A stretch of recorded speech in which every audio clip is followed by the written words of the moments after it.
The Revolution Podcast, episode number 38. Feedback for The Dark Tower. Hi, you're listening to Revolution Podcast. This is Maria Howell as Grace on Revolution.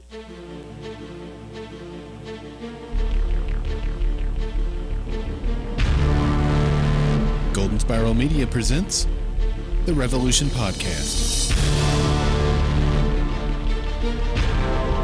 Support for the Revolution Podcast is provided by listeners like you and our affiliation with HostGator. Not only does HostGator host over 8 million domains and provide powerful, reliable hosting, HostGator is environmentally friendly. Learn more about HostGator and their renewable energy credits by visiting goldenspiralmedia.com/HostGator today.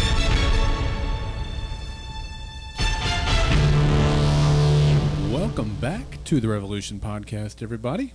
I'm Jeremy. And I'm Daryl. I didn't realize you had a mouthful of cookies when I pointed at you. Sorry about that. Yeah. Not that that would have changed my decision to point at you. I probably still would have put you on the spot like that. And I probably would have been like, My wife made us cookies. She and I had had a couple of discussions over the last few weeks. She says, I feel bad that I made cookies pretty regularly for you and Clint, but I have yet to make cookies a single time for you and Jeremy. She says, the reason is that you and Clint do your podcast for Fringe on Sunday afternoons, and so it's the afternoon, I'm up and about, and I'm, I can make cookies. But you and Jeremy do your podcast at night, man. The kitchen's closed at that time of night, but tonight being the finale, she said, you know what, I'm going to make cookies for you guys, so thanks to my wonderful wife, Carrie, for the delicious cookies that Jeremy and I enjoyed in the last podcast, and again, our cookie plate was refilled during the break. We're back for the feedback podcast, and eating more cookies. Yep. Yeah. So we have a ton of feedback that you guys sent in for the season 1 finale of Revolution entitled The Dark Tower. Thank you to everybody that sent in feedback. Let's get to it.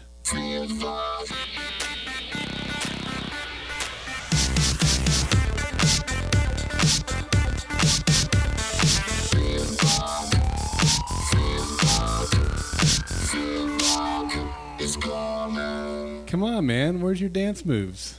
I was head bobbing. Is that what that was? Yeah. Man. That's about all I got. Come on, man. You got to get into it. I'm about as cracker as you can get. It's funny. I showed my daughter the video, last week, and I did the little. Yeah. I remember that. I tried to forget that. Yeah, she thoroughly enjoyed that. So I thought about doing that again. I thought about doing the sprinkler this week. I don't know how to do the sprinkler, really. It would have been... I think it's something like that. Yeah, I don't know. But just, got with it. Anyway, let's get with the feedback here. The first one comes in from Jim. Power on, fellas. Jim in Wisconsin with my feedback for The Dark Tower. I gave it a rating of 9 sunken shippers in an obvious reference to Nora's untimely demise. She was the only character that knew what was up between Miles, Rachel, and maybe even Charlie as well. But after her conversation with Rachel, I had a feeling she was a goner. Her idea cleared the path to level 12, and she was rewarded with a nasty shrapnel wound to the midsection. I was really hoping that she had donated a kidney, and they could just sew her up and be on their merry way. But she wasn't going anywhere, and we all know that when you can't run, you crawl. And if you can't do that, well then you get someone to carry you. And in the end, it was Miles carrying her home, so to speak. It was sad to see her go, but once again it showed us that you never know whose number might be up on any given week. And speaking of surprising deaths, I did not expect Randall to go out like that, much less by his own hand. He snuck in at the last second to set off the cliffhanger device, as I figured, but why would he take his own life? Was it the instant guilt he was feeling for all those lives he was about to take? Was he following orders that were issued long ago? Or had he been in recent contact with the president's men in Cuba? And where the heck was he hiding while everything was going down? I thought for sure he was going to end up as one of the major villains for next season. Good thing I didn't make any silly fruit wagers on that one. Grace had a few lines that could be led to plot points next season. One about not knowing what exactly went wrong the first time the nanites were deployed, which I assume was a direct reference to Aaron's open back door. Grace also talked about how Ben found Aaron and that it wasn't by chance. There's some more to that story, and I'm looking forward to getting the explanation. And that leads me to a couple things that I noticed. First, I spotted what seems to be another hexadecimal code when Aaron is frantically accessing the nanites to shut them down. Though when I tried to decipher it, all I got was gibberish. Hopefully someone smarter than me saw it and was able to figure out what it was. Next, I thought it was funny how a seemingly dry Nora was just strolling around the tower and bumps into the only people that wouldn't kill her on the spot. You'd think she'd have turned up on someone's monitor by then. Just didn't quite fit. And neither did all the explosives we had this episode. Why the heck would Monroe bring crates of C4 on this mission? He had Randall there to gain entry. I really hope it was just a backup plan. And also, where did Nora find all the stuff to MacGyver a tripwire bomb? Not to mention have time to set it up in a wide open hallway without the 11ers hearing her from just around the corner. I mean, at least give us a throwaway line that she passed a supply closet while aimlessly traipsing about the bowels of the tower.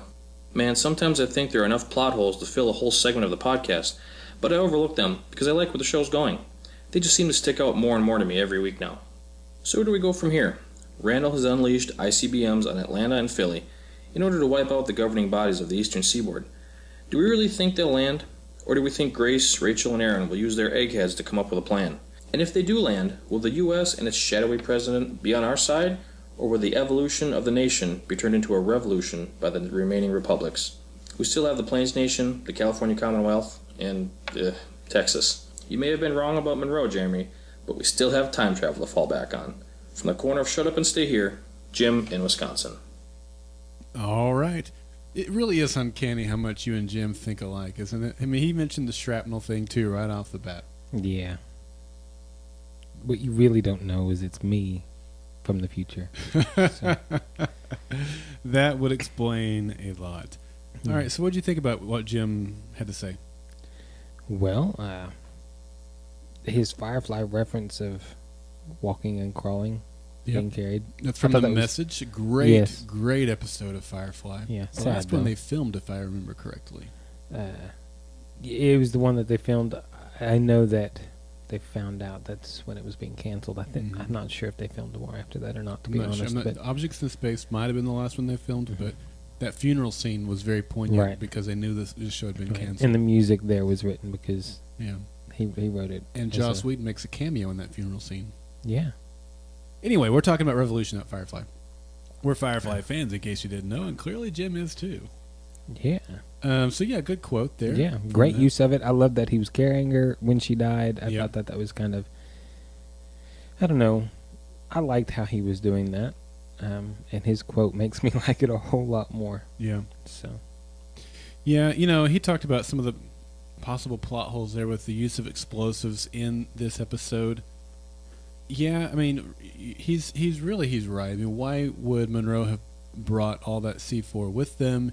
Because you think they would need to have saved weight in order to fly across country like that, even though there's multiple helicopters they brought. But I don't know why they would have had that C4 with them, And where did Nora get this whatever it was that she put that explosive device together with? And yep, those are true, but just I can suspend disbelief on that because it made for fun portions of the episode, and it sounded like he was willing to roll with it too.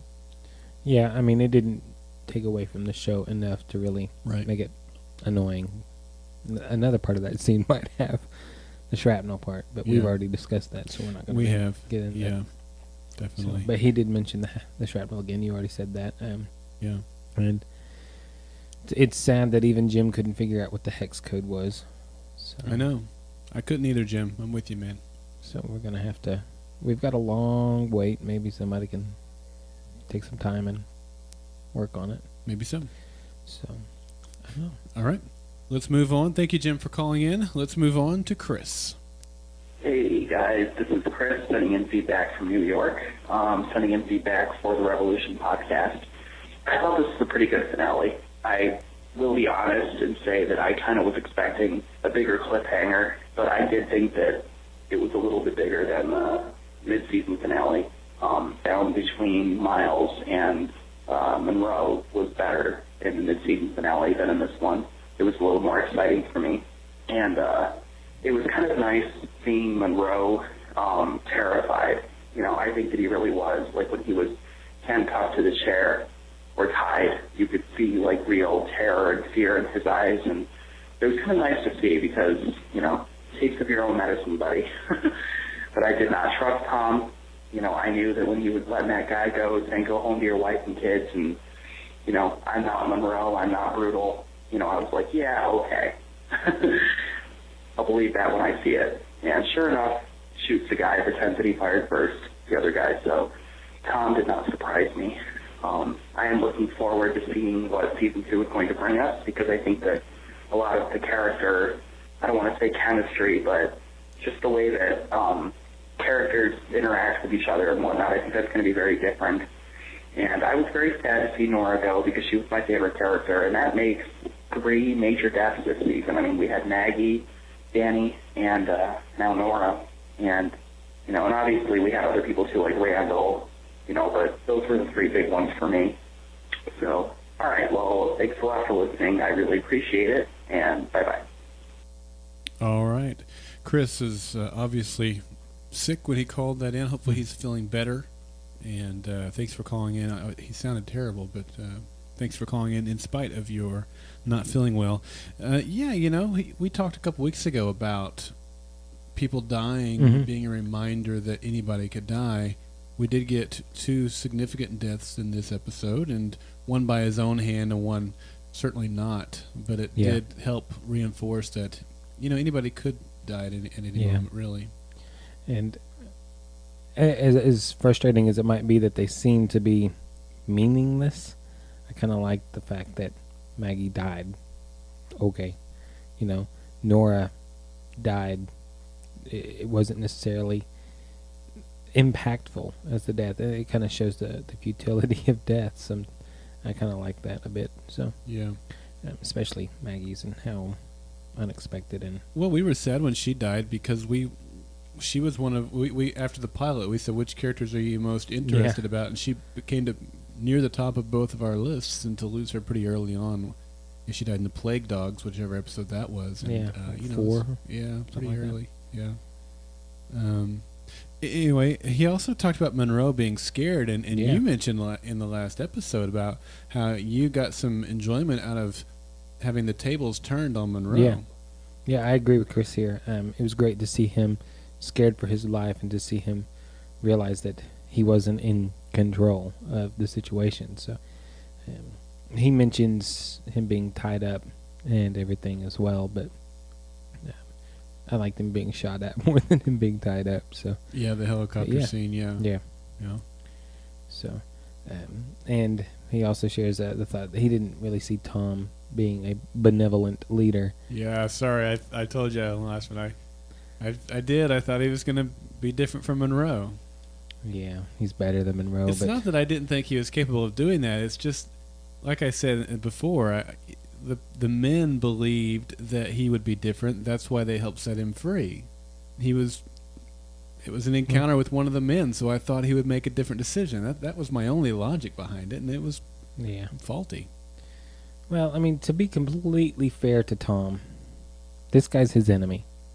So far, he's not killed anybody that he supposedly had held at a high position. I don't disagree. And a week ago, we talked about how he was going to need to kill Major Franklin. It was just that he had Major Franklin captured, and I fell for it.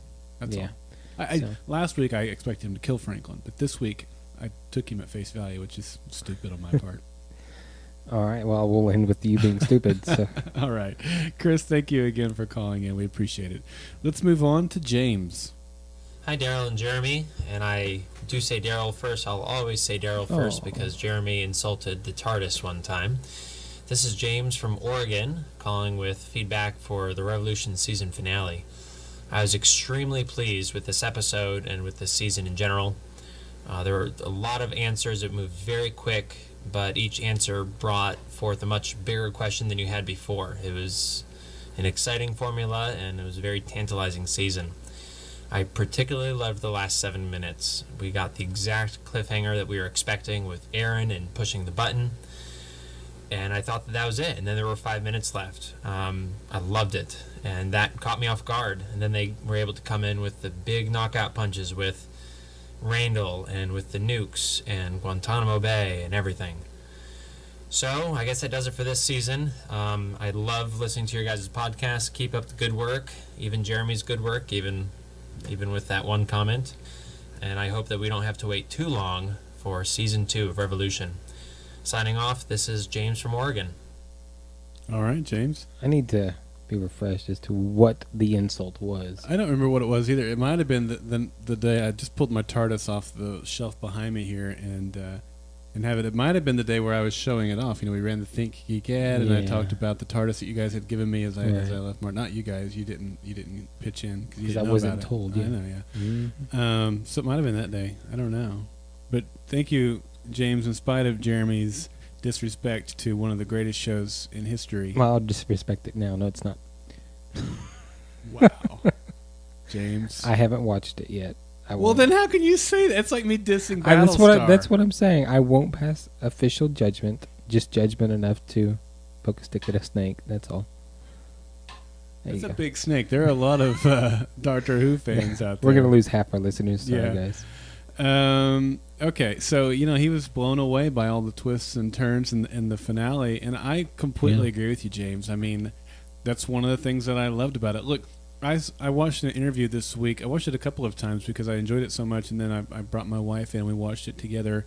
And it was with several of the folks from Revolution, but David Rambo in particular, and he's one of the, I don't know if he's one of the producers. I'm not sure exactly what his exact title is, but he's pretty high up in the show. And he said, look, we've got a finale coming that nobody will see coming. And I remember thinking, I don't expect to know what's, like, I'm terrible at predicting exactly what's going to happen. But Lost had this phrase, it was the snake in the mailbox is what they called it one year. It was the fork in the outlet, I think, another year.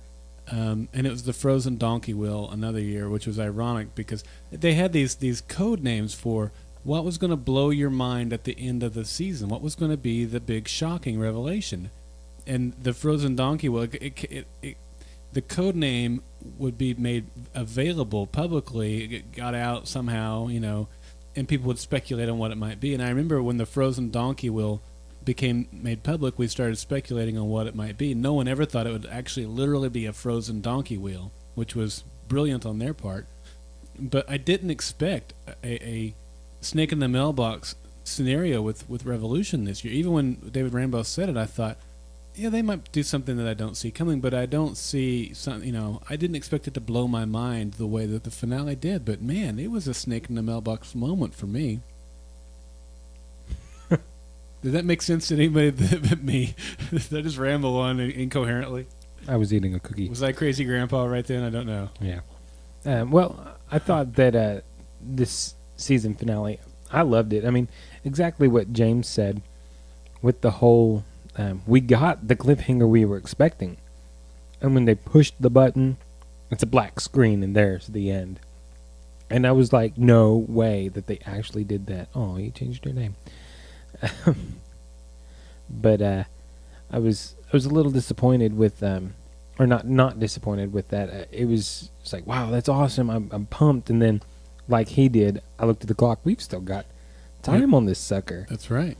And then, bam, they came in with the headshot with the nukes, like he said. And I loved that because we got what we were expecting. Yep. But then at the same time, we got more, and there was a little bit of a twist there that we weren't really looking at. So right.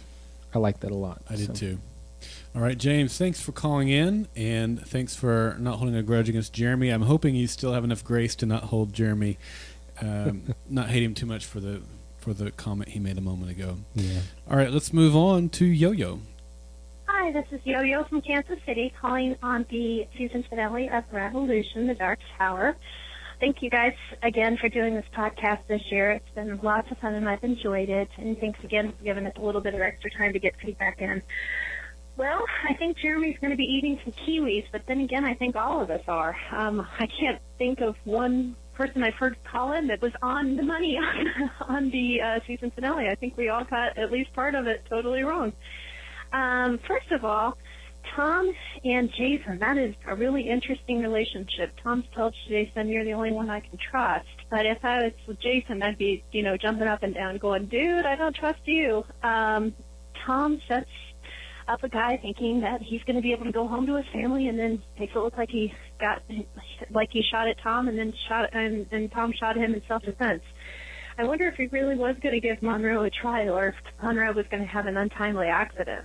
I really do think that Monroe feels like he's done everything for Miles. Miles talked at the very beginning about how there needed to be some kind of order in the world, and somebody helping control things so it didn't go all crazy. And I think Miles took that to heart and decided to go with it. And, you know, of course, obviously took it a little bit too far, but I can see where he thinks that he did everything for Miles. So that's very interesting. I wonder if they're going to continue to not really work together, but not really work against each other either, because now that Philadelphia and Atlanta look like they're going to be wiped off from the map, it looks like Monroe is going to be still around. So is he going to resume his general duties? Is he going to join the rebels now? And the rebels taking over this new president that we saw in Cuba? It's going to be interesting. Aaron, I'm very interested in what algorithm he could have possibly written for Google that would control nanites to where they sucked up all the power and then he could turn them off. I don't understand that one at all, what those two algorithms had anything to do with each other. Now, of course, maybe they didn't. Apparently it was written back when he was in MIT, but I don't understand where that algorithm came from at all, out of Aaron anyway. So that was very interesting to me. So Charlie and Rachel, another real interesting relationship. Rachel let Charlie down again. I don't know what Charlie's going to do with it. I would be surprised if Charlie ever asks for anything from Rachel again. I would say this incident has pretty much done it. Also, I wanted to say that Nora is yet another major character that we have seen that has gotten hit and has died, besides Danny and what's her name for the first few episodes. I don't even remember her name, but the one that Ben was had a relationship with at the beginning of the show. So I think they have proven that major characters can be killed off. The last thing I wanted to say was with Randall. I'm kind of confused on what his game plan was. I think we know that he deliberately shut off the power or messed up the nanites or whatever to where the power went off everywhere. And then 15 years later decided that he was a patriot and he wanted the old United States back with the old president. I don't understand exactly what his end game was. And maybe it will become a little clearer. Maybe we'll never know since he appears to be dead now. So I just would like to hear you guys' thoughts about that. Again, thank you for the podcast. Have an excellent summer, and we'll see you next year. All right. Thanks, Yo-Yo. She covered so much ground in that.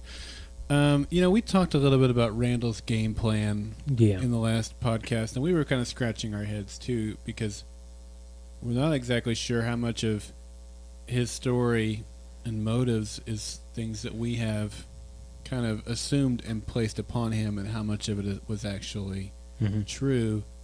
And so he's kind of an enigma still, right? Yeah. Maybe he'll be back as a zombie next week. No, not next week, but The Walking Revolution. Yeah, exactly. That'd be cool. Sort of, kind of, yeah. So we've already discussed Randall. So, and I've been reading the chat while you were talking, so I completely am letting you down right now. That's okay. I have a few more notes. I can carry you here. If you can't even crawl, Jeremy, I will carry you here through Yo-Yo's feedback. I've got her feedback. I was talking about you. Oh, no. If you got more on her, let's do it. Okay. Well, she talks about Tom and Jason, how Tom kind of trusts Jason. Jason obviously doesn't trust his dad. So, I think we talked about this before, but I'm definitely interested to see what Jason is going to do here. And I'm interested to see why Tom supposedly trusts Jason. Yeah, I don't know why he would, unless he feels like he can control Jason, which I don't know why he would think that either. Right. But maybe he's got an ace up his sleeve somewhere that he's going to pull out. I don't know. Okay. She also talked about the code that Aaron had written, and I don't know that we can assume that the code that is running the nanites and the OS of the tower is the same that he did for Google. It could be, because he's definitely talked about, while he was at MIT, what he did there, he took with Google, or we learned that maybe when Tom was talking about the Wired article or something. It seems that we've heard that somewhere along the way, but I don't know that we know that the code that helped him found Google also is the exact same code that the tower is now being used. He did originate both of those code, in this fictional piece we call Revolution, but I don't know that they are also one and the same. Right. Yeah, I don't think an algorithm for a search would do a whole lot other than an artificial intelligence. I could see how that would be pulled in because it would be self-learning. I could see that, and I could also see its efficiencies in data crunching. Right. But so I could see some there, but I don't know that we know that they are the same. Right. And from what I understood, again, it's the operating system he wrote at MIT. That's what they say is the OS. That's right. Yeah, I think they're definitely two different things. He did one for Google and one for his thesis, essentially. Yeah, could be. So yeah. He's just trying to get an A. Yeah, that's right. That's what he says in the footnotes. Yeah. All right. Anything else you want to cover on her? Nope. Okay. Thanks, Yo-Yo. We genuinely appreciate it. And let's move on to Colin.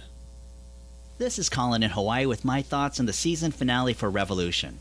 Now that was the way to end a season.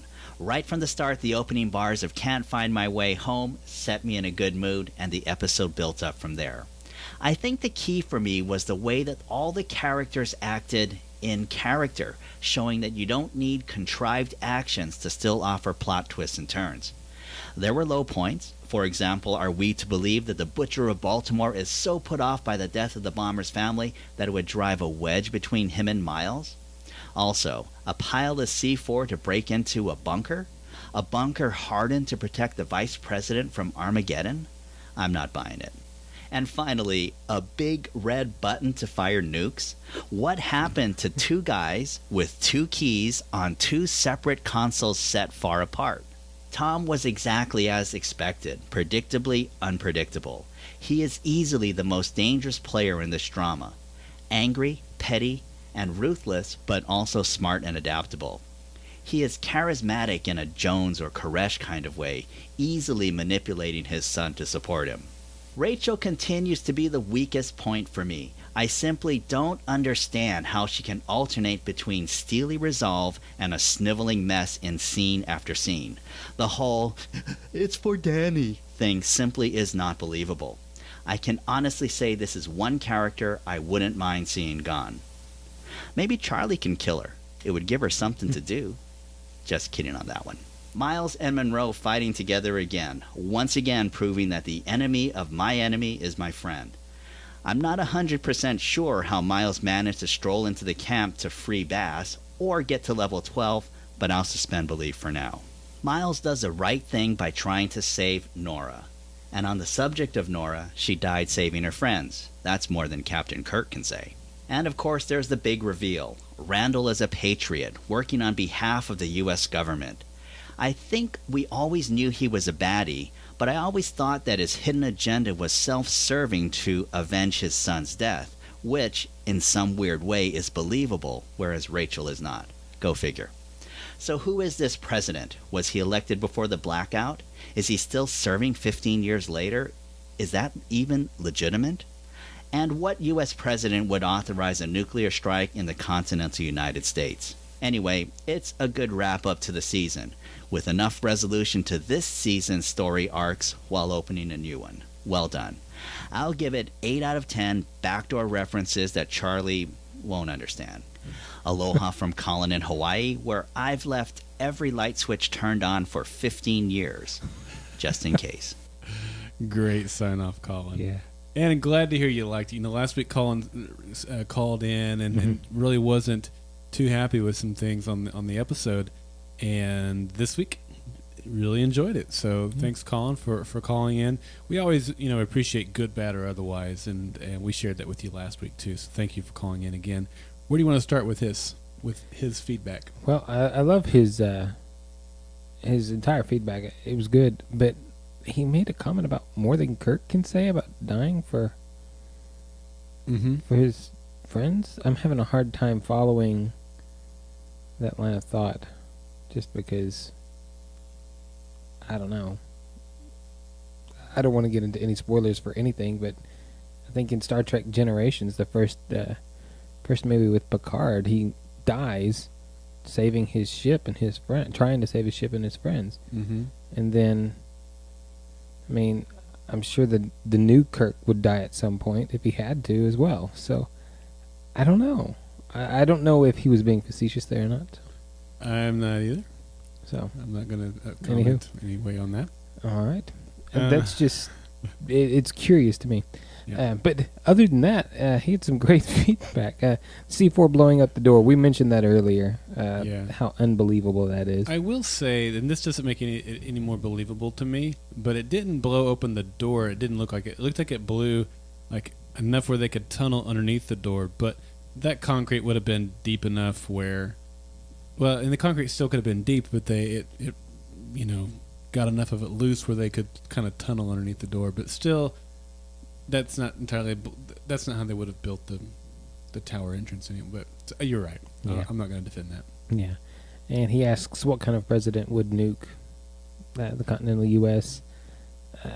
A fake president. Agree. Yeah, I mean, we've got to learn more about this story. Right. And we came up with a couple of plausibilities in the last podcast, but we need to know more before we can figure that one out for sure. It's a good point, though. Yeah. He did talk about the big red button. I'll say this about the big red button. They did have to have high-level key cards to get into those rooms. And who knows, maybe there were 2 rooms for a reason. One activated the system, one fired the system. And so you couldn't be in both places at the same time. Maybe that was really the level of security. So, essentially, you did have 2 keys and 2 systems in place to validate the launch. I don't know. But there was a big red button. And I think there is. I mean, there has to be some sort of switch you hit. Yeah. I mean, I used to work for a guy whose son was in the military and was in charge of the button on a submarine. He always called it the button, but I don't know if that was just the way they called it so that, civilians like us would recognize what they were talking about, or if really, you have the verification process, but then it ultimately does go down to a big red button. I don't know. I've never seen it. I think the button, the whole thing, it's a red button. It's silly. It's not 2 keys. That's frustrating. It's kind of silly. But the ultimate, I don't know, what's the word? Stupidity of that scene is that he shot the button as if the same button that launches it is going to detonate the warheads or disable it. Sure. Sure. You're right. As if shooting the button would actually prevent somebody from stopping it. But you see that in every movie and every TV show. That's right. It's a typical thing. Yeah. Well, Aaron, go ahead. I was just saying, somebody also shot the keypad. Well, he did. That's how he locked him in the room. Shooting the keypad doesn't do that. Right. Just you saying. don't need the outside keypad to get out from the inside. Right. Yeah. Aaron might have the ability to not write some code, but get on the system real quick and override what he's done. We talked about shutting the power off as an option. Right. You never know with his ability. There's a back door. Yeah. And he's able to reprogram a nanite to heal a leg. Right. And it took him 5 minutes. So yeah. He's got some elite coder skills. That's for sure. Yeah, there's some options that they have based on, what Aaron's abilities are. He made a great point about at the point when Rachel went 2 miles, which was before the 10-year mark. He was already known as the Butcher of Baltimore. Right. So why would he have been so offended is not the right word, but I'll use it, about what Monroe, hey, I mentioned the second podcast this week, Monroe did to, against that wife and kids to really put him at odds against him. It's a great point. A very good point. But we still don't know what the Butcher of Baltimore did. You would think there would be butchering of men and women and children. Well, you have Boston Massacre. It wasn't of women and children. It didn't include them. It was just, at least I don't believe it would. So I'm going to make myself look a fool if I'm wrong there. But I don't think that, you can, I think you can massacre people without massacring innocent people. You absolutely can. Well, I say that. They were probably still innocent, but maybe they were defending Baltimore. But at the same time, they're his enemy at that point. So, but you would have to have kind of a ruthless reputation to earn that. And the ruthlessness is really what caused Monroe to make that decision to kill the wife and children. I'm just saying, and I don't think you're disagreeing, that Colin is making a good point. Right, it's a solid point. Up. It's a great point. But I'm just saying that we still don't know what the Butcher of Baltimore really did. So. Sure, All right, anything else you want to cover there? No. Thank you very much, Colin. Yep, thank you, Colin. Let's get into the written feedback that we have. This first one's going to come in from Mickey here in the great city of Oklahoma City. Mickey says, hello, Daryl and Jeremy. First of all, I want to thank you for the podcast of the Revolution season. It has taken a show that I liked into a show that I must see, if only to keep up with the podcasts. I look forward to the next season of Revolution and another season of podcasts from Golden Spiral Media. About the finale, I would have to rate it a 9.5 ICBMs. That sounds funny. Sorry, I got juvenile for a second. I must confess that I never considered the direction they went with this episode. It came as a total surprise. That Randall was acting on behalf of the president and not his own power grab was something unique in this series. I can't imagine that the missiles are going to blow up, but either way, I can't imagine that the missiles are going to blow up. Either they are not going to work and land with a thud, or Miles and the gang are going to find a way into the room and stop them. Otherwise, they are going to have to activate the Omega-13 to keep the world from blowing up. Regarding Miles and Monroe, I know that Jeremy wants Monroe to die, but I would like to see them reunited and Monroe redeemed. I think the two of them would make a great watching. I was not terribly surprised at Miles' confession to Monroe that he could not kill him because he still thought of him as a brother. It seemed obvious that Miles still cared about Monroe. Poor Nora. I said after she threw the fire extinguisher, Nora got hit even though it looked like that blast had hit the wall. You guys had predicted her demise. It just took a couple extra weeks. One point of continuity. I thought that the tower people had dismantled the elevator structure leading to level 12, yet Tom and his boys take it straight down to level 12. All in all, I liked the episode and the season as a whole, but still to this day my favorite scene is when Aaron and Maggie were sitting in Grace's house, and Aaron tells Maggie that he had wealth and planes and limos and his wife didn't care about any of it.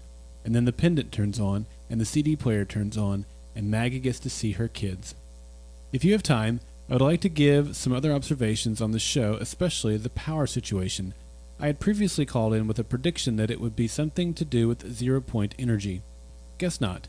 However, regarding the nanites, I thought that it would be something to do with 0-point... No, I got on the same line here. However, regarding the nanites, I thought that they were looking into a source for cheap energy. How were the nanites going to do this?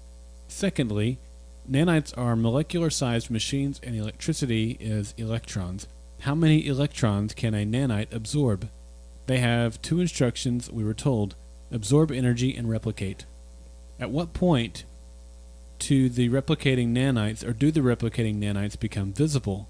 Even molecules are visible when you get enough of them, and I would have to say that their rate of growth is exponential. I do, however, like the possible storylines the nanites bring. That's all I have for now. Thanks again, and goodbye from the Oklahoma side of the Texas Republic. Mickey in OKC. All right. Well, thank you very much, Mickey. Your thoughts for the nanites? I really can't say anything to say you're wrong. I would assume that they could see the nanites as well. I've kind of thought that in the past, but I just kind of pretended that whatever technology they created worked. I'm ignorant here with these things. Mm-hmm. I'm just going to roll with it. Yeah. He makes there's a logical point to what he says there. I just don't know if it's the way it would work or not. Yeah. So. Yeah. He's really wanting Monroe to be redeemed, and again, I really wanted Tom to be redeemed and Monroe to die, but hey, who knows? There's a lot of places we can go with that, and maybe Monroe will still be bad. Perhaps. He asked about the elevator, trying to get down to level 12, and I'm not real clear on that either, Mickey. but I think perhaps it was one of those elevators where a key card would get you further access. We know that Randall had a key card. We know that Rachel had a key card. We don't know how Tom and the boys got down there. They could have taken the stairwell, which would have been wide open since everybody else had their attention elsewhere. I think it showed them in the elevator. Did it show Tom and the boys in the elevator? Yeah, that's why he brings that up. Well, if that's the case, then maybe they unlocked the elevators. I don't know. It's a good question. I don't have a good answer for that. Yeah. Maybe we misunderstood. Who Maybe. knows? Yeah. Okay. All right. I think that's all I have on this one. Okay. Thank you so much, Mickey. Good to hear from you. All right. The next one comes in from Princess. And she says, "Hey, Jeremy and Daryl. This is Princess from Arizona, a.k.a. Princess T. Taylor, sending you some thoughts on some key moments of Revolution this week. Miles and Monroe. Loved the insight from the flashback, but even more so I loved the heartfelt confession in the tent right before Miles uses Monroe as a distraction to get into the tower. It's going to sound terrible, but I actually felt a little bad for Monroe. But, of course, I thought, if everyone is out to get Monroe this episode, then he's not actually going to die yet. Sorry, Jeremy. Charlie is just awesome in this episode for me. But maybe I just think she's at her best when she's sticking up for someone. But her attempting to sway her mother, Danny's dead, your daughter's standing right in front of her, or in front of you, loved it. Aaron and this virtual back door being open already, plus Randall's comments and the reveal of the president, that took a whole other turn for me. I wonder why I never thought to question what happened to the president and the possibility that this all could be his fault.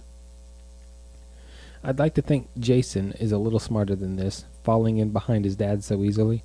After that display he put on for Neville a few episodes back, when Neville was held captive, and the Love Boat episode, I have to believe he's got a backup plan in store for his dad. The designer/movie lover side of me has to say that I love how they cut to black right as Aaron pushed the button to power on the lights, and then the lights on sequence following that. Don't get me wrong, I was pissed that it happened right then, but it was so dramatic that I forgave it. I did wonder why, if the lights had been turned out, was not one light on when I zoomed to the wide-angle view of Guantanamo Bay. That seemed completely unrealistic. Everywhere else, random lights and objects were turning on, but zip in Cuba? Oh well. This season was a great start to the series, and this was an awesome finale. Thanks to this podcast, anything that I missed or didn't completely get was revealed to me. So thanks Daryl and Jeremy and everyone. That's all from me this season, stoically surviving at the bottom of the wastelands. Princess. Nice sign off. Indeed. Yeah, good points. I mean, some things that she liked there. I mean, the Charlie thing. Charlie's been interesting, right? I mean, we've had some... She's always been such a polarizing character throughout the entire series. At first, people either loved her or loved to hate on her. Mm-hmm. And then we got some email a few weeks ago about her being relegated to rolling her eyes and one-liners. Mm-hmm. And, this week, she didn't have a whole lot more than that, but that scene with her mom where she says, your daughter is standing right here, just as Princess points out, is really one of the better scenes, I think, of season 1. It is definitely... I mean, a lot had to happen to make that scene pay off the way that it did. Yeah. But man, that was a really good scene. I loved it as well, and certainly puts that relationship in a completely precarious position leading into season 2. Yeah. Princess also talks about. I'm just not even going to segue this.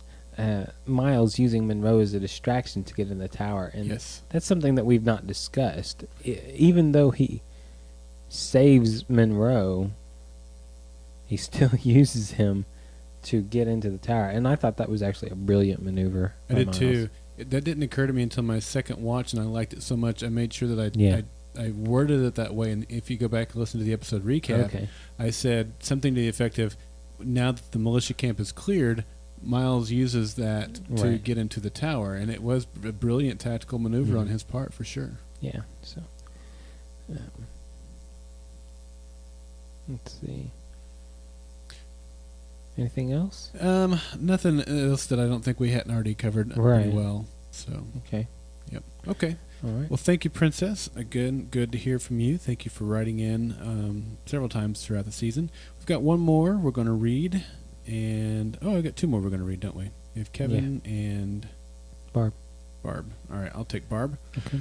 Hello, Daryl and kiwi eating Jeremy. That's so mean. This is Barb, a.k.a. Tangier14, in Phoenix with feedback on the Dark Tower. First, I want to say that I'm glad that the Golden Spiral Media family is okay from the 2 devastating tornadoes to hit Oklahoma City. My thoughts and prayers go out to your fellow Okies. What an incredible end to Season 1, and leaving us just drooling for Season 2. There was so much to think about, and I know I'll be rewatching this summer and looking for clues and new perspectives. I really liked Miles finally begin to break through the walls he has built up around himself over the past few years, first admitting that he can't kill his former best friend, and then realizing how much he cared for Nora, and I was glad to see him look her in the eye and tell her he wasn't leaving her. His pure grief at her loss was all the more poignant. And then there's Rachel. Her refusal to help her daughter when Charlie said, "But I am here, your daughter, standing right in front of you. I'm alive, and I'm asking for your help." And all Rachel cared about was going to level 12 and turning on the power. That, combined with Rachel telling Grace that the day Danny was born was the best day of my life, I was head over heels. Well, that sounds like a woman talking about her very first child. So, what does that really say about Charlie's parentage? Didn't Rachel want Charlie? Are we going to have a third guess as to who Charlie's father is? And did Rachel really want to turn on the power for revenge, or did she have an ulterior motive? I don't think Rachel knew how important Aaron was, but Ben and Grace did. And who opened the program's back door before Aaron? And who reprogrammed the missiles to hit Atlanta and Philadelphia, because it didn't happen before the power went out, and Randall didn't know his way around a computer? It's a good question. I think we have another Patriot mole working for the president. So Grace or Rachel or someone new? Guess we'll find out next season. This is Barb signing off from the Great Wasteland, where it doesn't pay to mess with us. I hadn't really thought about that. You just turned them on and boom, they're going to I assumed Atlanta he and had Philly. already programmed them. But how would he have already programmed them? It would have had to have been before the power went out. Maybe he did. The power was on in the room already. Yes, it was. Yes, So, of course it was, yes. I mean, I think he reprogrammed them. So Okay. Yeah, that's a good Sorry. possibility. I didn't think about I'm that. going to shoot that down. It's all right. You're not shooting me down. You're shooting Barb down. Yeah. Well, she made some comment about me eating kiwi, so She did. that's what you get. Yeah. She talked about the Rachel scene. We just talked about it with Princess, but that is such a big scene, and she talks about, did Rachel feel that way because maybe Charlie is not her first child? It's a great debate, right? We've had the debate: is Charlie Ben's daughter? But, and I don't know. I'm not speaking clearly here, obviously. Yeah, I'm having a hard time following you. Is there an argument to be had that maybe even Rachel isn't Charlie's mother? Yeah, it's an argument. I'm not going to say it's a great argument, but I have wondered whether or not Rachel was her mother at a few points. The only thing is I can't figure out who would be her mother and why would they take care of her if it wasn't them. And the only reason I have a hard time figuring that out is if it's Miles' daughter and it's not Rachel's daughter, then why would Rachel and Ben take her in? So it has to be either Ben's and another woman's, or Rachel's and another man's. Yeah, and I'll still lean towards Rachel and another man, but that man is someone that ended very badly, so much so that she takes those feelings about that man and is putting them on Charlie so that she doesn't have genuine love for Charlie. And that's Miles. It could be. Or Monroe. Could be. Or Ben. I mean, it could be. It could be somebody. Ben. Oh my gosh, it's actually Ben. I think at this point we would all be shocked if we found out it was Ben. I think we would too. Because, yeah. Yeah. But, I mean, short of them giving us the scene where they conceived, I think we'll all be pretty much believing it's not Ben's. I mean, they have to conclusively answer that. Yeah. So we don't question. Otherwise, I think we're going to continue questioning. Yeah. Who her patronage is. No, so she. Well, we already talked about what I wanted to talk about. So. Okay. Thank you very much, Barb. And have some kiwis. They are delicious. You would know. Yes, I would. All right, the next letter comes from Kevin, and he says, Daryl and Jeremy, wow, what a great way to end the season. I can't wait for season 2. I give this episode... Did we already read this? Did I put it in there twice? He gave it 9 out of 10 ICBMs. Didn't we already get a 9 out of 10 ICBMs? Oh, well, nope, it's different. We got a 9.5 out of 10 ICBMs. So, Kevin gives it 9 out of 10 ICBMs. It's a shame that Nora had to die and that Rachel wasn't willing to help. You can see the strained relationship between Rachel and Charlie now. I like how they resolved the Miles and Monroe storyline and how Miles couldn't kill Monroe. I think that Monroe is a man without a country and will go in search of his son. I think that he and Miles will join forces once again. I wonder if the blackout was planned all along as part of some government conspiracy, and what was the purpose of it? Some thoughts on where I think we may go next season. I think that Aaron will use his iPad and override the missile control. I think that Miles, Charlie, Monroe, and his son will join with the president and fight against Tom and what is left of the militia. Sorry, Jeremy, but the only time travel will be the flashback variety. One last note. I hope that they do some things during the break, like they did with the webisodes, to help fill in some of the backstories. From a citizen of the former Monroe Republic in upstate New York, Kevin. So what are we going to call it? We're going to call it Nevilleville? We're going to call it... We might be calling it Glass. We'll see. Yeah, it's possible. So, if it gets nuked. Okay, where do you want to start with him? Well... it's a good question. I hadn't quite swallowed that yet. He called Monroe a man with no country, and yeah, I think that's a good way of phrasing it.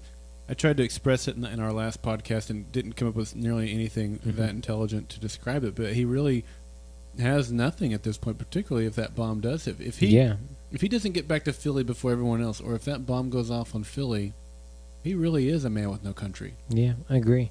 If he gets back to Philly before Monroe, or before Tom, which I don't know how that's possible, but if he does, it'll be... Sorry, I just remembered something important. Tom has a pendant. He took the pendant and put it in his pocket, didn't he? When they landed their chopper. Right. Monroe does not have a pendant. Because it got blown up. Right. Not that Tom could fly the helicopter, but sorry, I just thought of that. Go ahead. It was like, got it up. Yeah, well. Squirrel. I like squirrel. So no, I'm sure somebody's going to take a helicopter. Yeah.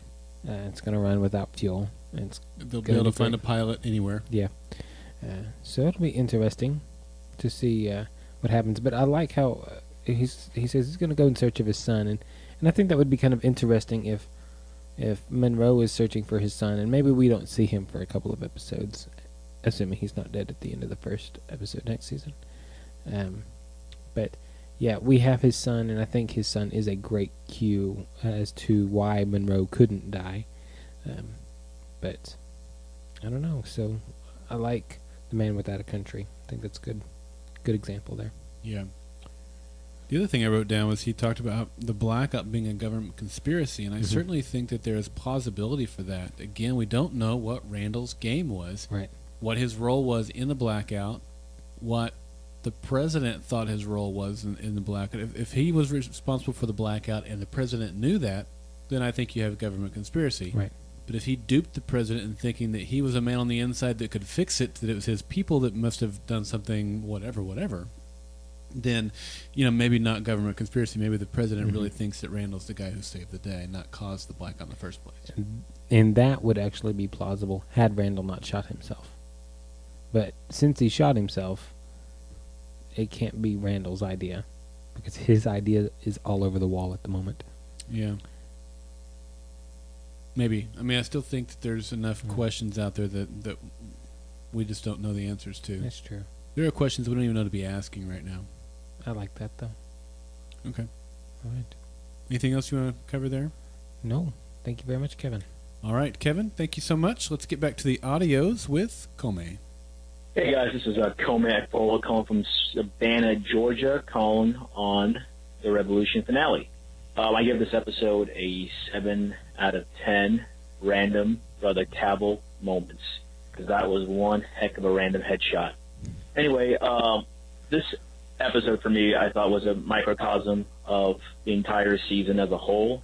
A lot of hype, a lot of expectations, but it never really reached the heights of where hype meets expectations. It just kind of bounced around from one thing to the next and didn't really stick to the point of what I personally wanted to see. I wanted to get a lot of backstory and exposition on the tower and the background of who caused the blackout, why they caused the blackout, and just stuff like that. But what we got a lot of was kind of the same thing over and over again, and stuff that we've seen throughout the entire season, which is a lot of flashbacks of Miles and a lot of flashbacks of Monroe. We know what the relationship is about. They've beaten us over the head with that stuff for over the course of the season. We know that they have a strong bond and they had a falling out.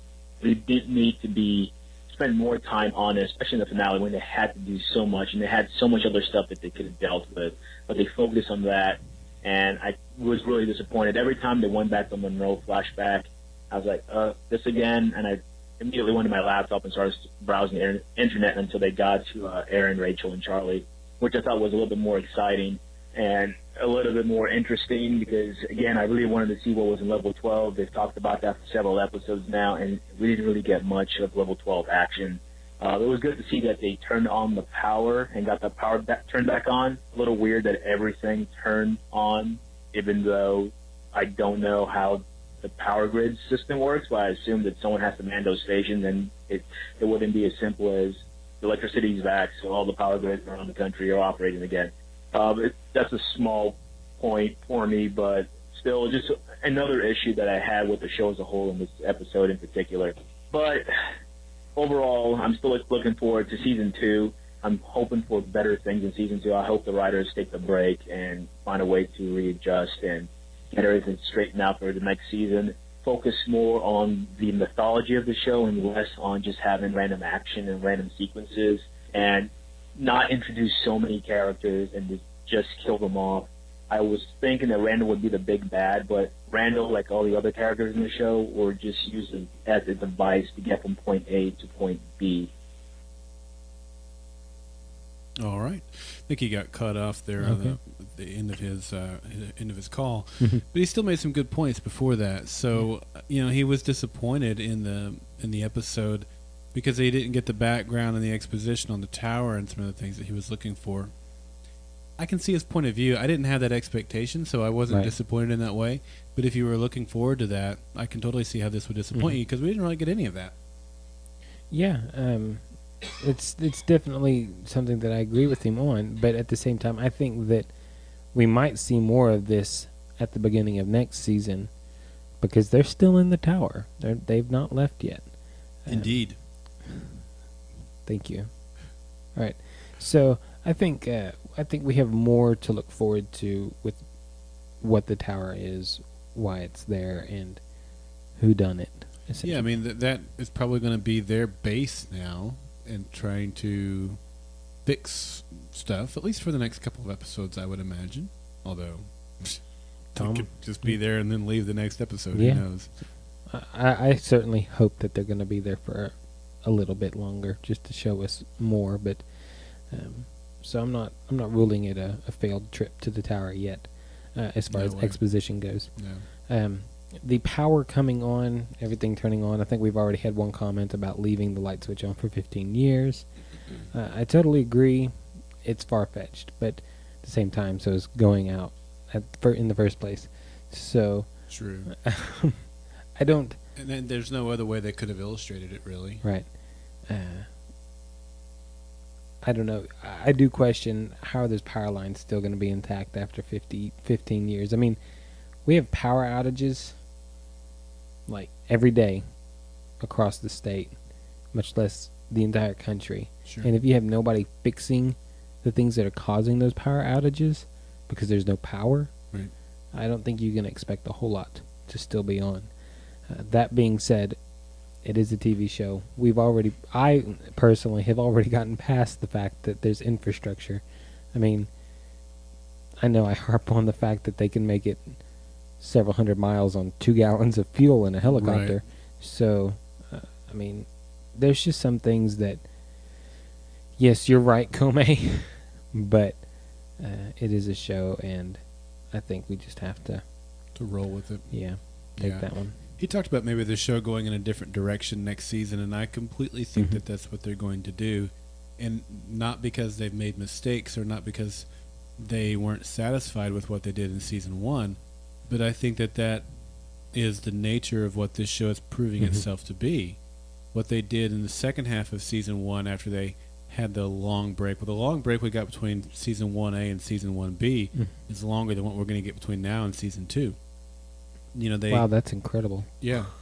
And, they kind of did some different things with the show. And some of it, no doubt, was because they recognized some things that needed to be done differently. You can call them mistakes if you want. But not all of that is. Some of it is very intentional. And so I think a combination of those things, the show, like I said in the last podcast, they reshuffled the deck. And I think it's intentional. I think this is the story they had in mind. And they're just rolling with it, which is awesome. Yeah. It's my opinion on it anyway. All right, Comey, thanks for calling in. We appreciate it. Appreciate it every time you call in. Let's get back to the feedback with Coop.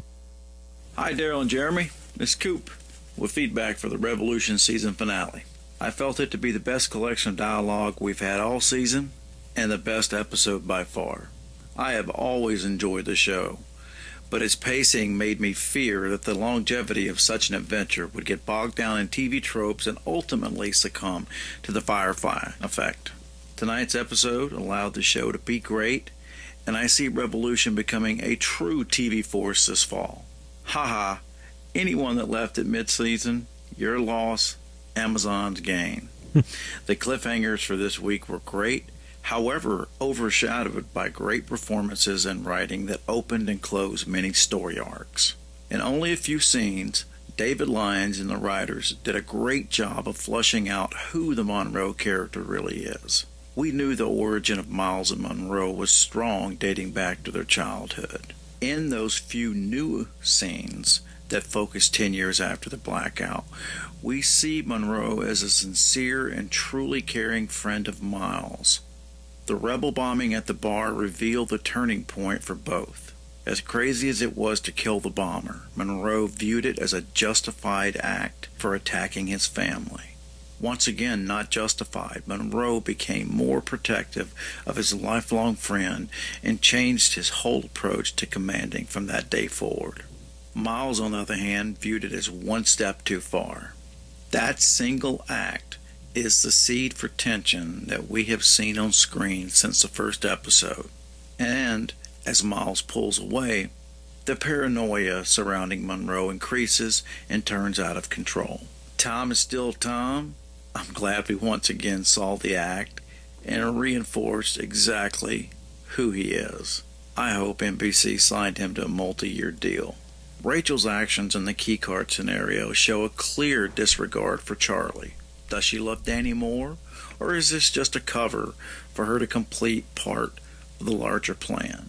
Does the disregard for Charlie stem from the fact that she's a child of Miles? But wait, she still loves Miles.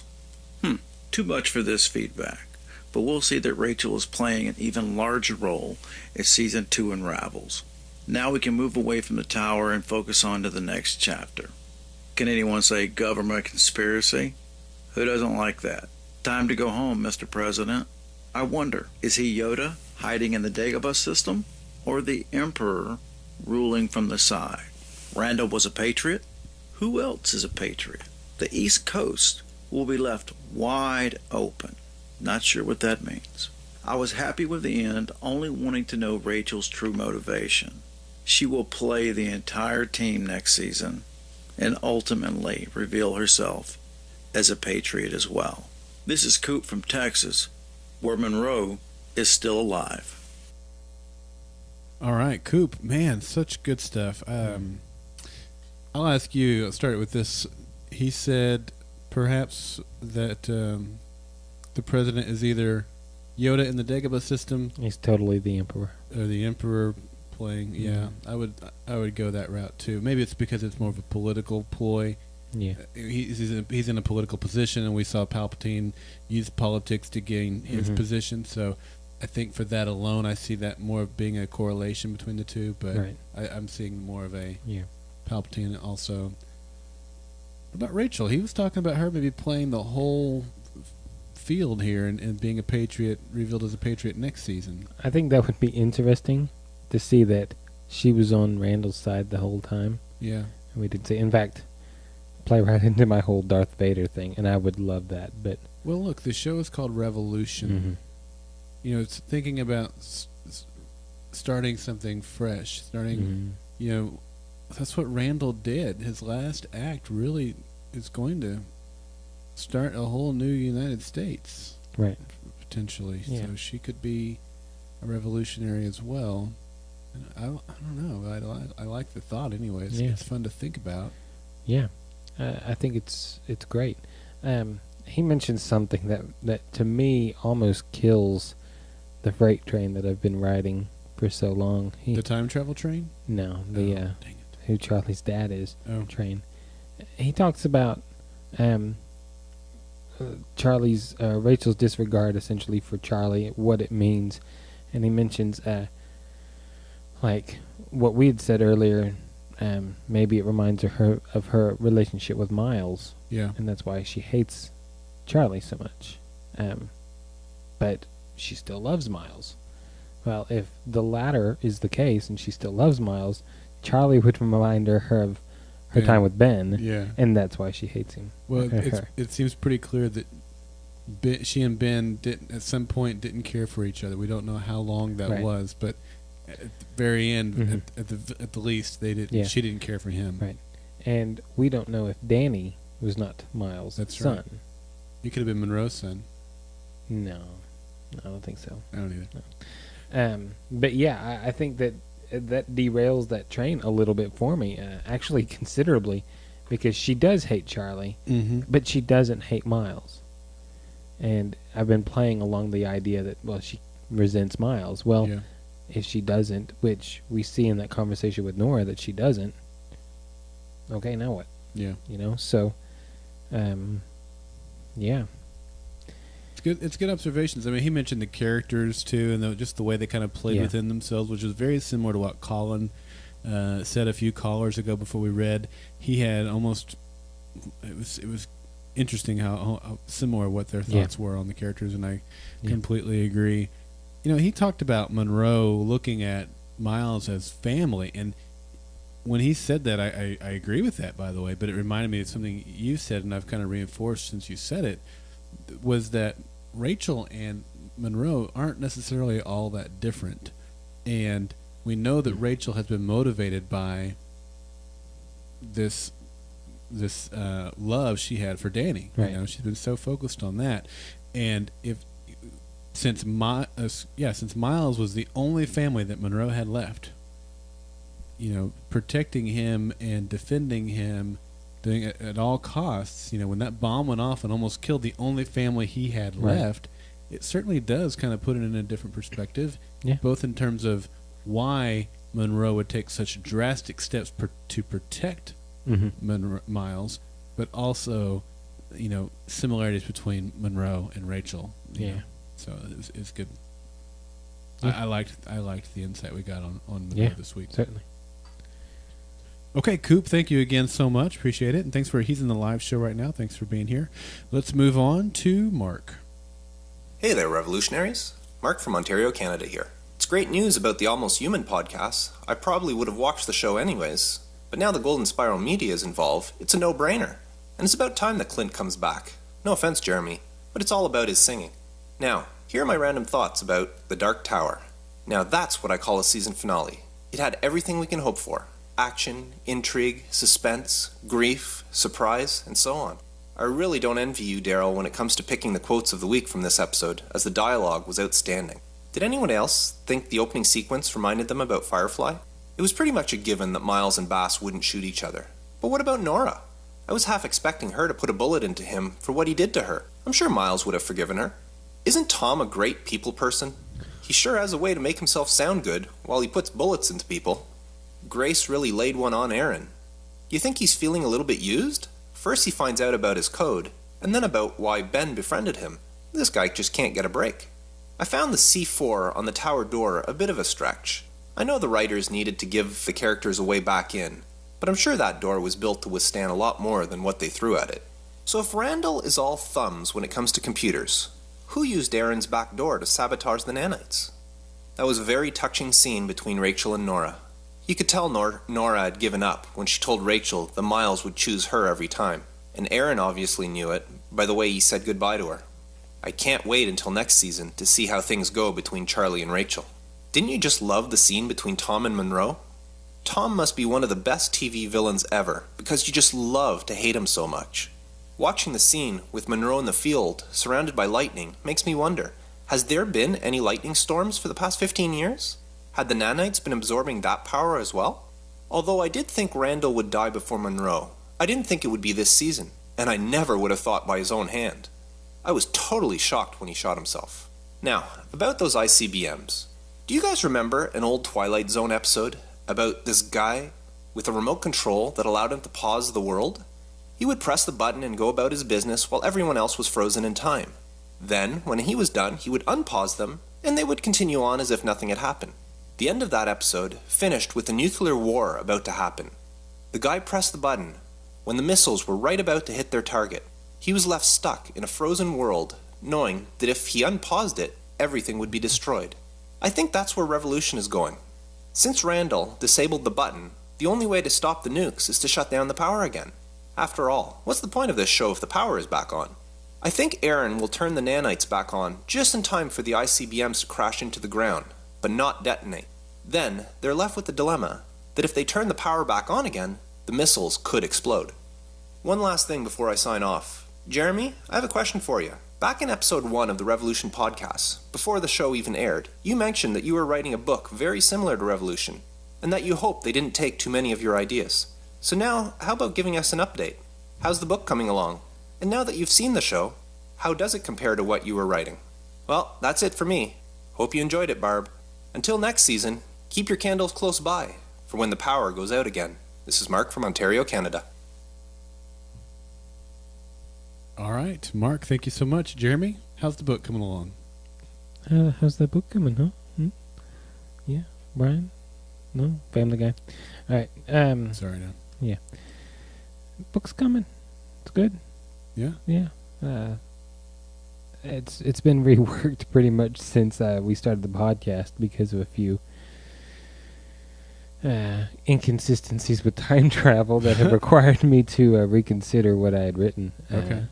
I worked myself into a corner. But, yeah, it's coming along. There's been a lot of things that have been very similar. Is that right? And I've had to reconsider and rework some of those as well. Because, like I said, I don't like seeing things that are too close. But it's a different world, so yeah, it's okay. Well, speaking of similar things, he mentioned the Twilight Zone episode. Yeah. It's a wonderful episode of the Twilight Zone. Twilight Zone is probably my number one show of all time. I mean, Lost is up there, Fringe is up there, Twin Peaks is up there. But, you know, the show that I can sit down and literally spend an entire Saturday and Sunday watching is the Twilight Zone. So I love that. We got news this week that J.J. Abrams has struck a deal to develop the final project that Rod Serling did before he died. Really? And it's a project called The Stops Along the Way. And I can't wait for that. And I know JJ's a huge Twilight Zone fan as well. So, but you're right. I'm glad you thought of that because that episode hadn't occurred to me until you mentioned it. So, Mark, thanks for mentioning that. What were some of the other things that he mentioned that you found interesting? Well, the lightning storms. Yeah. He wanted to know if they were new. We haven't really talked about them. The way Monroe looked at it, to me, it felt like they haven't been around. Yeah, I don't know. I mean, yeah, you could say that, but it also could have been because that lightning storm was intense. Just ferocious, maybe you've never seen anything. Help me remember, we got a storm back early in the first half of the season when the barn collapsed on Tom and Danny rescued him, and then he turned around and recaptured Danny. Mm-hmm. But I don't remember if there was any. There was like a tornado there, Right. but I don't remember lightning. if there was lightning or not. I honestly can't remember if there Yeah. was. I don't think there was. Yeah. I think we may have even mentioned and questioned that during that, but Yeah, I don't recall. I can't recall. Yeah. Okay. It was definitely a tornado, but I don't recall lightning. Okay. All right. Anything else from that? Opening sequence, we Firefly talked about that earlier. Yeah. The name of the song, I wrote it down, but then I lost it. So I didn't write it down. I was really reminded of Firefly there at the beginning. I loved the montage part of it just to kind of help remind us of. There were some What's scenes in there that, I mean, I hadn't forgot about them, and that I didn't know that they existed, but it was like I hadn't thought about them. It refreshed me on some things that I had set aside, along the course of the way. It kind of helped remind us of the big picture of the story that we've been presented with for season 1, which was awesome. Yeah. All right. Well, let's get back to the feedback. This one comes in from Emily.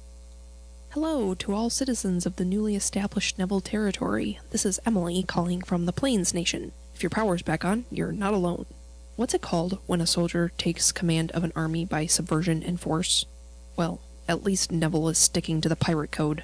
This season finale was my kind of cliffhanger. It wasn't the classic cliffhanger where someone's life hangs in the balance, or the lead is standing at the windows of one of the World Trade Centers looking out across a parallel universe. There was a satisfying and defining moment which tied a nice little bow on the main objective of Season 1 Part 2. And it set up a double threat for next season, one with an immediate effect, the missiles, and one with a more prolonged effect, the President.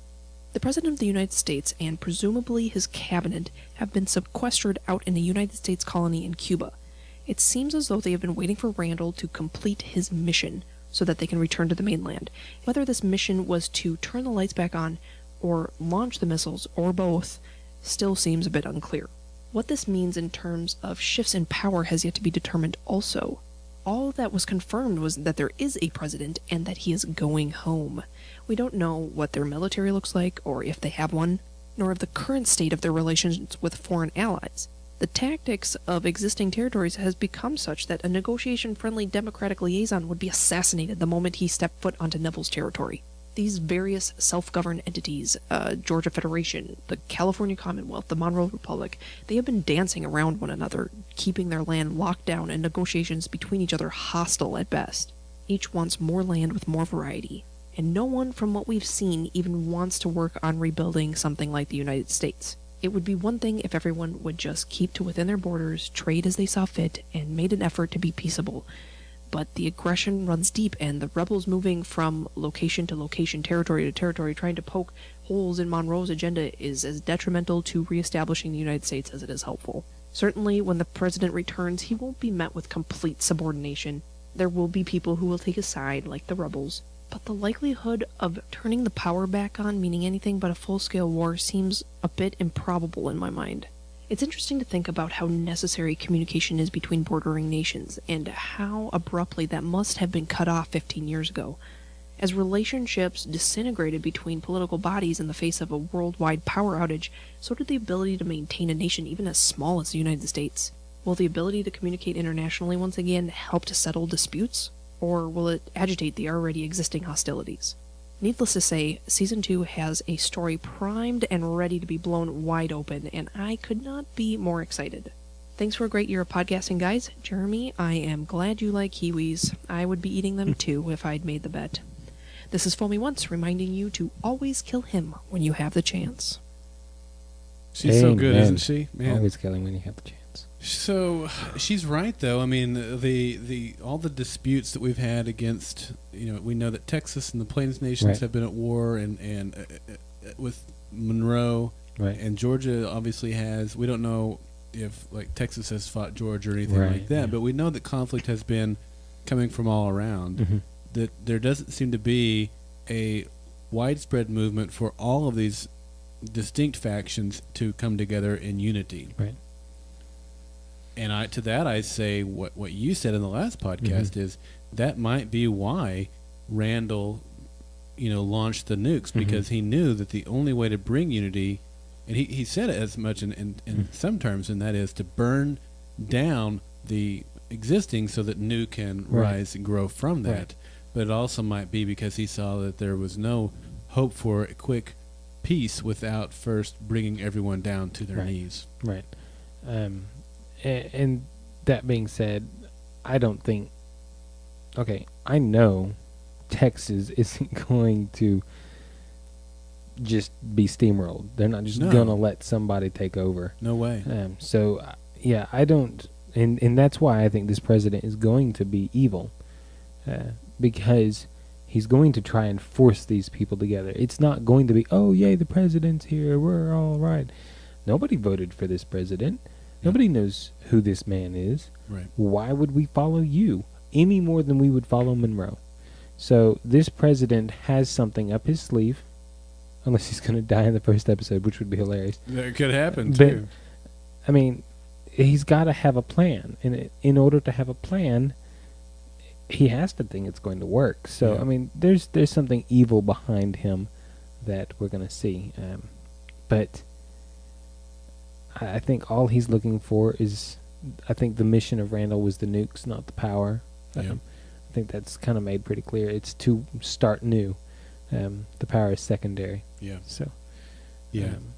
Could be. She also mentioned, kind of the broader scale of things in terms of international communication and relations. And look, that's something that's back on the page as of right now because the power is back on. But if they have to end up turning off the power in order to disable the nukes, then that changes things again. But if the power remains on, that does open up a whole wider world. In fact, being taken over to Cuba already has at least given us our first international glimpse into this world of revolution. But I think it could go beyond that. But I think the power has to stay on for that to happen. I agree. Not necessarily. We do know that Georgia was trading with Europe. Yeah. So there is a possibility of it, but it seems like telecommunications, wireless communications, need to be in place in order to really bring them heavily into the story, but perhaps not. Yeah, I mean, you don't absolutely need it, but boy, it sure helps. Yeah. So definitely.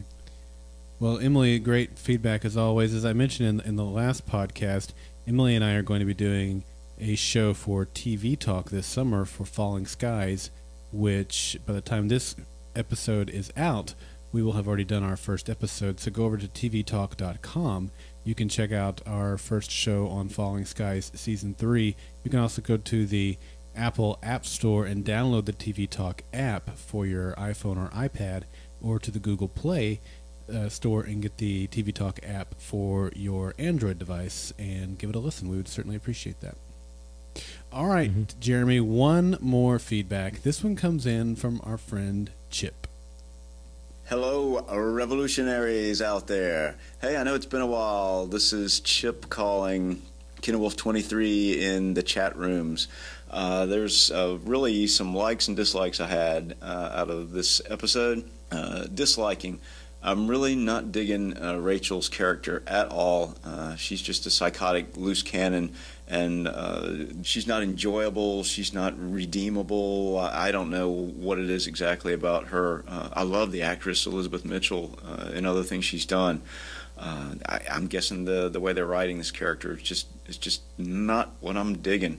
Boo, killing Nora. Did not like that at all. It's like they're just getting her out of the way so maybe Miles and Rachel can get something going next season. I really like Nora's character. Last thing, really not sure what they're doing with Charlie. I thought that she was going to be like the big deal of the show when it started, and maybe they just kind of course corrected when they got audience responses. So I hope they can do more with her next year. Likewise, in the terms of liking things, the Miles Monroe bromance is really heating up, huh? And I was wondering when somebody was going to mention this, I forget how they phrased it, the pseudo-sexual whatever tension. I don't know if there's any of that, but yeah, you kind of wonder. They're very close.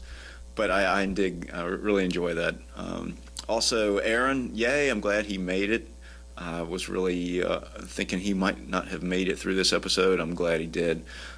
I love Miles' ticked off look. He's always looking really angry, ticked off, and I just love the way that he's doing that. Then Randall, boom, whoa, was not expecting that. Not at all. Tom, wow, that guy, the actor John Carlo, just does an amazing job. He just chews up scene after scene that he's in, and I just love listening to him talk. He's a character that I love to hate, and it contrasts, I think, with Elizabeth Mitchell's character, Rachel, who I hate to hate. I want to like some part of her, but I don't yet. And then the U.S. and Gitmo, whoa. Now we can't close Gitmo. Somebody needs to call the president and tell him, no, don't do that. We got to save it for when the power goes out. I think that sets up an awesome next season. And finally, I was not expecting intercontinental ballistic missiles to be fired at the end of the season. So a nice cliffhanger. I think that was a very satisfying ending. And I have really enjoyed the podcast, guys. You do a tremendous job. Love the chemistry that has developed this season. And I'm looking forward to hopefully many more seasons of both Revolution and the Revolution podcasts. Thanks, guys. Really appreciate what you do here. And just remember, the revolution will not be televised. See ya. All right. Well, I can't disagree with his assessment or his thoughts on Rachel. I mean, I love Elizabeth Mitchell, as does he. Her Rachel. Her character is not one that I have really grown to like, but I like what Elizabeth Mitchell's doing with her. It's just that, man, she's just a character that you kind of really can't stand right now, particularly after what she did to Charlie this week. Yeah, I've never really been a huge fan of Rachel, and I never trust her, but I do like her loose cannon personality. I like the fact that she's nuts and that she's different. I mean, we see a lot of characters that are labeled as bad guys. We expect them to act like that, but Rachel is labeled a good guy, and she acts pretty chaotic, and I kind of like that. It's something that we don't see often. I don't hate her a whole lot, but she's conflicted, and I do look forward to seeing what we can learn from her and about her in the future. But I don't know. I think of all the characters in this show, I like the character, even though they may frustrate me and stuff. Well, I'll say this, now that she has done what she has come to do, which is turn the power back on, for Danny, right? What will be her new shtick? Yeah. What will be her motivation? So who knows? If they do have to end up turning the power back off because of the nukes, then could put her right back where she was. I don't know, but it'll be interesting to see where she goes. Well, I don't know why they couldn't just turn the power back on after they turn the power back off. Well, if it reactivated the nukes, I don't know how it works. I don't know if it. But she could be like a dog who's just caught the car and doesn't know what to do. To use your analogy that you stole from Batman. Which, yeah. All right. Well, thank you to everybody who sent in feedback. So much feedback we got. I included more than we normally do because this was the season finale, and there was so much good stuff that got sent in, and I hated just to exclude just a couple. So I hope you don't mind the longer podcast this week, but we genuinely appreciate everybody that sent in and your great thoughts, and it just means so much. You guys always have better ideas than we do and articulate them in great ways. And we are so grateful for that. We're not really taking feedback. We don't anticipate doing a feedback podcast until we get ready for season 2. But you can always call in and we'll listen to it and stuff. And that number's 304-837-2278. Or you can email us at feedback@goldenspiralmedia.com. Follow us on Facebook.com/goldenspiralmedia. That's a great thing to do to keep up with all the stuff that we're doing this summer, as well as following us on Twitter at GSM Podcasts. And that, of course, it gets us into our Twitter poll for the week. All right, this time I didn't really ask you, what your, about something. I wanted to know what your favorite part of the finale was. So my question was that. My favorite part of the Revolution season finale was blank. Fill in the blank. So here's what we have. Mark says, Marksman Design says, knowing Jeremy lost the Kiwi bet, and that it made me even more anxious for next season. That hurts my feelings. Bad Wobot says, power on. Test 315 says, the conversation on the beach And then the tent between Miles and Monroe, getting to understand their brotherhood. Zort70 says the opening montage sequence was great, and also at the end, the novelty of a light being switched on and off. That was good, I agree. And he says, my least favorite part was all the new people, the red shirts, being killed in one quick blast. Princess T. Taylor says, Charlie confronting Rachel to save Nora, or Miles using Bass as a diversion after the talk, or the button push to turn the power on. Lots of good things there. Zeppelin Driver says the ICBM launch. Don't see that every day. What a cliffhanger. Least favorite was Randall's suicide. What the heck? Toa of Pi says, that surprising moment at the very end? Yeah, that was pretty cool. Let's see here. Seasons Zine says, my favorite part of the Revolution season finale was Guantanamo Bay. Other Ben Crane says everything until Randall blew up Philly, Atlanta, and himself. Season 2 is now a political drama, scratching head. Well, he didn't technically blow them up yet. We'll see. Miss of Fleet Alex says, strangely, it was Monroe and Miles working together for the good guys. Really enjoyed that. Not sure why. Jarrett Morland says, my favorite part of the Revolution season finale was that brief moment when I thought Tom was an honorable leader. I wasn't the only one. Thank you, Jarrett. You and I were the only ones duped by that, I think. Robert AK18 says, opening montage music, can't find my way home. That little look Miles gave Monroe to shift target equals shared history. Orion321 says, my favorite part was Randall revealing himself as a patriot. This also led to the reveal of the United States government. Keeksta says, my favorite part of the Revolution finale was simply seeing the power being turned back on. What an exciting moment. I Am a TV says, Rachel, Aaron, the power, Monroe's escape, the lightning, the launch, Randall, just everything, including this podcast. That's a great one. Thank you for that. And Todd says, my favorite part was the promise that was made by the USA is finally coming back into power and become a world power once again. So those are the responses we got from this. I will say that I might have missed a few unintentionally. For whatever reason, Twitter was acting up on me when I pulled this up. So let me go back through here and see if I can find... Yeah, that might be all. Did we do Jim? I see Jim here. My favorite part of the finale was when Monroe didn't die. Sorry, Jeremy. Also liked Randall's chain reaction with the ICBMs. RVL111 says the re-emerging bromance between Miles and Bass. Sorry, Jeremy. Your prediction was foiled by guys that can't aim. And... let's see, Lynn 142955582 says my favorite part was the Miles and Monroe scenes. Makes me wonder if Monroe will join the Rebels next season.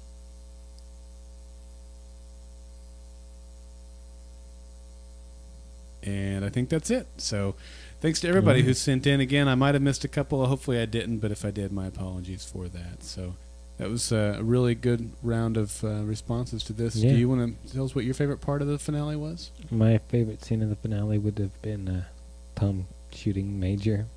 Yeah. Just revealing his true character. That Tom is still Tom. Yeah, I will say my jaw, I literally gasped when Randall killed himself. So as far as reaction goes, that one probably number one. My heart was pounding as Aaron is turning on the power, what's going to happen, and so that was really good. And then when we got the Guantanamo Bay, when the camera pans out and then identify where that, I was like, no way! I think I said that out loud. Yeah. So those three scenes really come to mind, and I've mentioned how much the Charlie Rachel dialogue there, where Rachel basically shut down Charlie, was really a powerful scene in terms of character development. So I can't choose one either, guys. There was so many, good parts in this episode. Indeed. Huzzah! All right. Well, I think that's going to wrap it up for this episode of the Revolution Podcast. I mentioned in the last podcast all the stuff we're doing this summer with Golden Spiral Media. I encourage you to follow us on Twitter and Facebook. I gave that information. GSM Podcast for Twitter, Facebook.com/Golden Spiral Media. Subscribe to the all-inclusive feed over in Stitcher or iTunes. And you can also stay tuned over, find all of our content over at goldenspiralmedia.com. You can support our podcast and what we do here by going over to goldenspiralmedia.com/support. All of our affiliate links are there. You can make donations there as well. Or if you'd like to look into sponsoring this podcast or any of our other podcast productions, you can find that information there as well. We would certainly appreciate that very, very much. Anything else? Any final words for season 1 from you, Jeremy? No, thanks for listening to us for a whole season. Yeah, thank you very much. Pretty tough to make it through a podcast with me, and it's super appreciated. So. And you've gotten better each week as we've gone along. You've gotten more confident in what you're doing, and not that we're like the world's best podcasters or anything, but Jeremy, sorry if you were delusional on that. Dang it. But thanks for joining me for this journey, this first season. We are looking very much forward to doing season 2 together and with you guys as well. Yeah. All right. Until that time, I will say, look up in the sky. Is it a bird? Is it a plane? Oh, crap, it's an ICBM! A kiwi a day keeps the doctor away.